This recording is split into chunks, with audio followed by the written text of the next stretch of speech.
Today I'm talking about 5 underrated horror villains. Welcome back to the channel. I got a new Halloween / horror video coming out every single day this week, so make sure you hit subscribe. You're gonna want to be here. Let's run it. In no particular order, let's do it. Let's start with Chef Slowik. Chef Slowik is from The Menu. As far as the actual complexities of the character go, I think Chef Slowik is bar none. I have a whole analysis of him on my other channel, my main channel, so I'll link that down below. You can check that out. The whole hamburger bit, the whole wanting to find his purpose again, it's really beautiful actually. I think a lot of us can connect to that to some extent, especially when looking at famous people, people who kind of lose their love for what they do and just do it because, you know, they've been doing it, and that's because that's what's expected of them, and not doing it for the actual love, the passion. Such a great character. Ralph Fiennes is terrific. This movie underrated. Like this one a ton. From there, I have Rose the Hat from The Shining. I'm not going to touch on her too much because,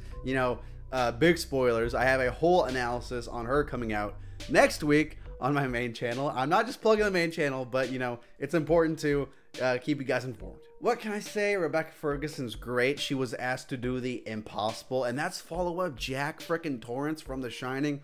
Holy crap. But she's interesting, she's intimidating, she's complex. She's this character who is dealing with losing relevancy and losing with not being, you know, the top dog of the Shining world. All of her people relying on her, and they're really scared. They're bad people.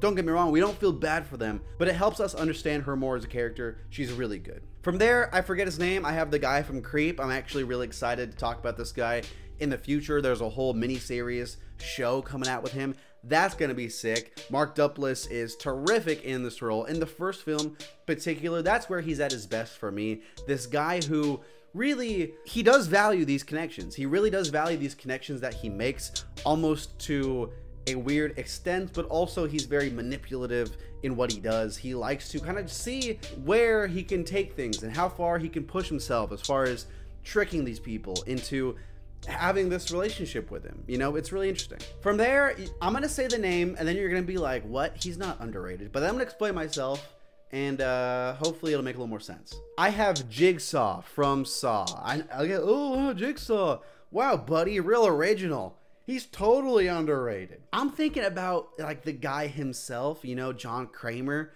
Tobin Bell, that guy, not so much the puppet. That guy, sure, you could say, you know, his morals are all out of whack. He's like, oh, I'm not doing anything bad. I just like to kill people because that's what's important and teaching them a lesson. Yeah, that's super whack. Yeah, it makes no logical sense. Yeah, he's still not a great guy, but the performance is really good, dude. Especially in Saw 10, that last one, I liked him a lot. And yeah, he's not perfect, but it is nice to have a character like this who, again, he's still the villain. He's still the villain because he is someone who believes he's doing right, but the way he goes about it is wrong. That is what we see in so many villains. It just so happens that we like strangely follow him as almost the pseudo protagonist of a lot of these films, which is strange, but still, I think he's an interesting character. I think Tobin Bell is really good, especially like as old as he is, he's still putting in fire performances. That needs to be commended. And from there, my last pick, I decided to go with one of the OGs, one of the classic monsters. Yeah, I could have said Dracula or Frankenstein, guys like that, but there's one guy, one of those throwbacks, one of those OGs who doesn't get the respect he deserves, and that's the freaking Wolfman. The Wolfman's such a cool character. I was freaking terrified of the guy when I was a kid, and now I just think it's a shame he hasn't been popping up more. He hasn't had a full-fledged out movie. I know he's getting one next year.